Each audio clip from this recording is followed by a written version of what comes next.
இனிமே கண்ணை மூடிட்டு கடலை எண்ணெய் வாங்கலாம். ஏன்னா மந்த்ரா கடலை எண்ணெய் இதயத்தின் தயாரிப்பு.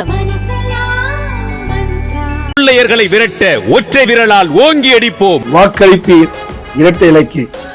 திருவள்ளூர் தனி தொகுதியில் திமுக கூட்டணி வேட்பாளராக காங்கிரஸைச் சேர்ந்த முன்னாள் IAS சசிகாந்த் செந்தில் போட்டியிடுகிறார். கூட்டணி பலத்தால் தனது வெற்றி உறுதி என்ற நம்பிக்கையில் உள்ளார். ஆனால் கூட்டணி கட்சியினருடன் முரண்டு பிடிப்பதால் திமுக முக்கிய நிர்வாகிகள் பட்டும் படாமலும் தேர்தல் பணிகளில் கவனம் செலுத்தி வருகின்றனர். பல தொகுதிகளையும் போல் திமுக கூட்டணி சார்பில் வாக்காளர்களை கவனிக்கும் திட்டம் திருவள்ளூரிலும் செயல்படுத்த திட்டமிடப்பட்டுள்ளது. இதற்கென பூத் வாரியாக பட்டியல் தயார் செய்யப்பட்டு வேட்பாளரிடம் ஒப்படைக்கப்பட்டுள்ளது.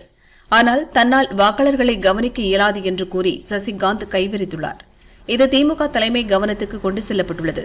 இதையடுத்து திமுக தரப்பில் வழக்கறிஞர் அணியைச் சேர்ந்த கிரிதரன் திமுக மற்றும் காங்கிரஸ் நிர்வாகிகள் முன்னிலையில் பஞ்சாயத்து பேசியுள்ளார். அப்போது பூத் செலவிற்கு மட்டுமே தன்னால் பணம் வழங்க முடியும் என்று சசிகாந்த் கராராக கூறியுள்ளார். இப்பிரச்சினையை தமிழக காங்கிரஸ் தலைமை கவனத்திற்கு திமுகவினர் கொண்டு சென்றுள்ளனர்.